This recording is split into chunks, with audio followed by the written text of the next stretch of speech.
নমস্কার। আর কেমন আছেন সবাই? আশা করি আপনারা সকলে খুব ভালো আছেন, সুস্থ আছেন। আজ অনেক দিন পর একটা ব্লগ আপনাদের সঙ্গে শেয়ার করছি। আজকের ব্লগটা একটু স্পেশাল। এটা কালকের ব্লগ। কাল ছিল পুপুর জন্মদিন, মানে আমার কাকিমার মেয়ে। ওকে ঠিক মেয়ে বললে কিন্তু খুব রেগে যায়। আসলে ওর গেট আপটা পুরো ছেলেদের মতনই, আপনারা দেখলেই বুঝতে পারবেন। দেখুন না, কেউ বলবে ও মেয়ে। কত রং খেলেছে দেখুন, পুরো মুখটা এখন অবধি লাল হয়ে আছে। ওর মাই জন্মদিন করে, কিন্তু ওর মায়ের পরশুদিনের একটা মেজর অ্যাক্সিডেন্ট হয়েছে, যার কারণে ওর মায়ের ডান দিকের কলার বোনটা ভেঙে যায়, যেটার আজকে অপারেশন অলরেডি। যার জন্য ওর মা বা বাবা কেউ থাকতে পারেনি জন্মদিনে। এবার ও তো বাচ্চা, ও এসব বোঝে না, যার জন্য ওর এটা ফিলই হচ্ছে না যে মা বাবা কেন আসতে পারছে না কি কিছু। তাই জন্য আমি, বাবা, মা তিনজনেই ঠিক করলাম যে ওর জন্য একটা ছোট্ট কিছু করা যাক, সেলিব্রেশন। তাই তার জন্যই এই সন্ধেবেলা প্রথম ওর জন্য একটু স্ন্যাক্স করছিলাম। এই স্ন্যাক্সের ভিডিওটাও আপনাদের সঙ্গে খুব তাড়াতাড়ি শেয়ার করব।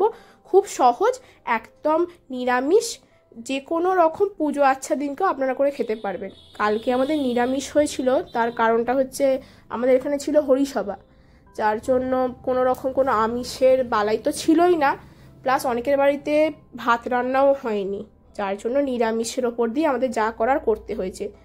সকাল থেকে তো তাকে মামার বাড়ি নিয়ে যাওয়ার জন্য তার মামারা এসেছিল, কিন্তু সে তো যাবে না, সে বড় মার কাছেই থাকবে, মানে আমার মায়ের কাছে। আমাদের এখানে নিরামিষ ভাতই খাবে, কিন্তু এখানেই থাকবে, এরকম একটা ব্যাপার আর কি। তাই ওর জন্য এইটুকু সন্ধেবেলা করেছিলাম। এইগুলো ভাজার পরে আমি চলে গিয়েছিলাম চটপট ওর জন্য একটা নতুন জামা আনতে আর একটা কেক নিয়ে আসতে।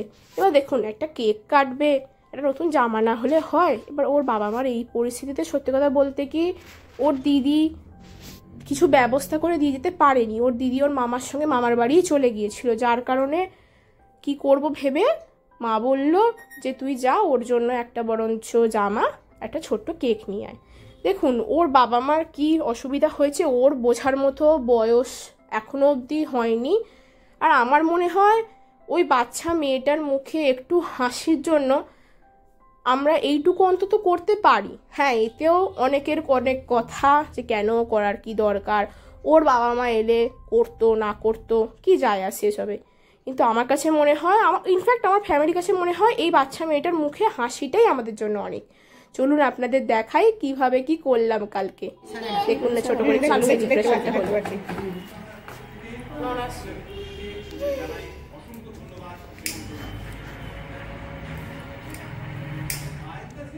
বড় বড় করে তাকাবি। Birthday to you, happy birthday to you, happy birthday dear Pupu, happy birthday to you. হাততালি হাততালি হাততালি হাততালি।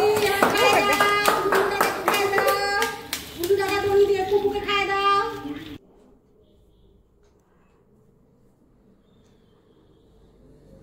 এই পাশের বাড়ি থেকে কয়েকটা বাচ্চা, ভাই, ননি, এরা সব ছিল। এদেরকে নিয়ে আমরা একটা ছোটোখাটো সেলিব্রেশন করেছিলাম। অন্তত ওর মুখে হাসিটা তো ফুটলো। আমার মনে হয় না আমি কোনো ভুল করেছি বলে। আজকের ভিডিওটা ভালো লাগলে আপনারা অবশ্যই লাইক, কমেন্ট, শেয়ার করবেন। আর একটু বেশি ভালো লাগলে আমার চ্যানেলটাকে সাবস্ক্রাইব করতে পারেন, ফেসবুকে আমাকে ফলো করতে পারেন। আর সকলে সাবধানে থাকবেন, সুস্থ থাকবেন। আর অবশ্যই ভগবানের কাছে এটা জানাবেন যেন ওর মা খুব তাড়াতাড়ি সুস্থ হয়ে ওর কাছে ফিরে আসে। আর হ্যাঁ, আমার মাকেও কিন্তু ব্লেসিংস দিতে ভুলবেন না। আবার আপনাদের ব্লেসিংস আমাদের সবার প্রয়োজন। টাটা, সকলে সাবধানে থাকবেন।